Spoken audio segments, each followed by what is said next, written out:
Family में पहला doctor बनना है मेरे को। कभी फैमिली में कोई डॉक्टर नहीं है मेरी में। एम्स का फोटो होता था, किसी भी एम्स का एक बुक पे है, हमारी एलन की बुक पे एम्स का फोटो है कि तुम इससे सोचो सिर्फ आंख बंद करके और यहाँ से तुम्हारा दिन शुरुआत करो तो तुम्हें दिन का एक वो टारगेट मिलेगा कि मैं पढ़ क्यों रहा हूँ पूरे दिन में, मुझे करना क्या है, मैं ये सब क्यों कर रहा हूँ, है ना। कंसिस्टेंसी किसी भी चीज़ को बीट कर सकती है, ये चीज़ मैंने सीखी इससे। अगर आप कंसिस्टेंट हो तो कहीं भी नहीं हारोगे। स्पीड एंड एक्यूरेसी टेस्ट है एक तरह से नीट एग्जाम, तो उसमें स्पीड भी चाहिए और एक्यूरेसी भी चाहिए, है ना। मेरी मम्मी मेरे साथ रहती थी तो ज़्यादा देर में मैक्सिमम 5 या 10 मिनट से ज़्यादा कभी फ़ोन नहीं चलाता था। मेरा मेन डिस्ट्रैक्शन था क्रिकेट, तो उससे तो मैं पीछे छुड़ा नहीं सकता किसी भी तरीके से। मेरा नाम समर्थ शर्मा है, मैं कोटा के पास ही बूंदी जिला है वहाँ का रहने वाला हूँ।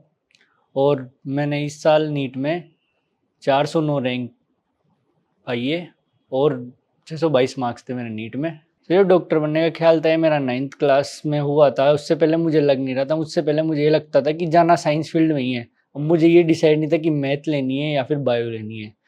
तो उस टाइम पे ये फिक्स हुआ था, 9th क्लास में फिक्स हो चुका था कि बायो लेनी है। तो उस तब से ही मैंने सोच लिया था कि यही डॉक्टर बनना है, नीट का एग्ज़ाम देना है। तो ये चीज़ मैंने शुरुआत से ही की है कि मतलब ज़्यादा आगे का है ना, मतलब जो चीज़ अभी अपन कर रहे हैं ना मैं उस पर ज़्यादा फोकस करता हूँ। जैसे 9th क्लास रही तो 9th पे ज़्यादा फोकस किया, 10th क्लास रही 10th पे ज़्यादा किया। बाकी चीज़ें जब मेरे पापा मैनेज कर लेते थे वो मेरे को बताते थे इन्फॉर्मेशन नीट के बारे में कि इसमें ऐसे होता है। मैंने अलग से मेरा टाइम ख़राब नहीं किया किसी भी चीज़ में। फिर 11 में जब मैं यहाँ आया ना कोटा, तो मुझे यहाँ पे सारी नॉलेज पता चल गई थी धीरे धीरे।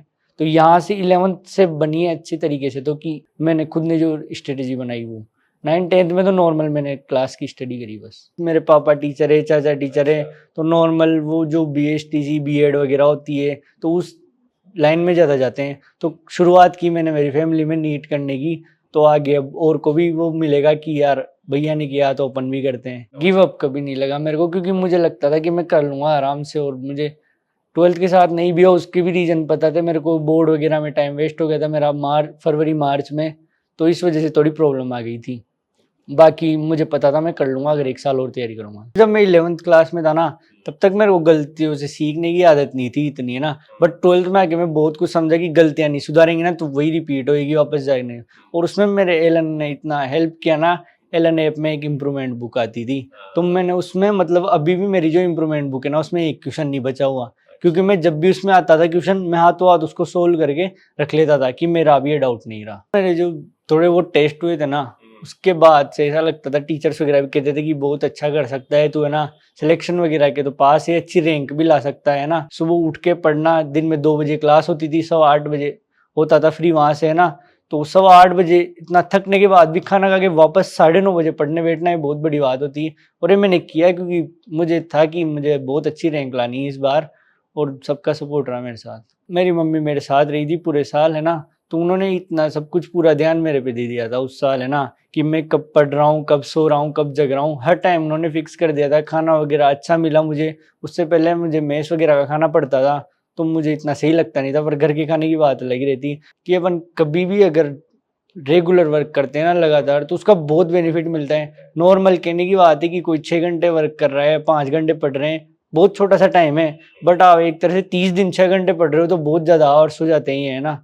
तो उस वजह से कंसिस्टेंसी किसी भी चीज़ को बीट कर सकती है, ये चीज़ मैंने सीखी इससे। अगर आप कंसिस्टेंट हो तो कहीं भी नहीं हारोगे, चाहे UPSC का एग्ज़ाम दे लो, IIT का एग्ज़ाम दे लो, नीट का दे लो, कोई सा भी एग्ज़ाम दे लो।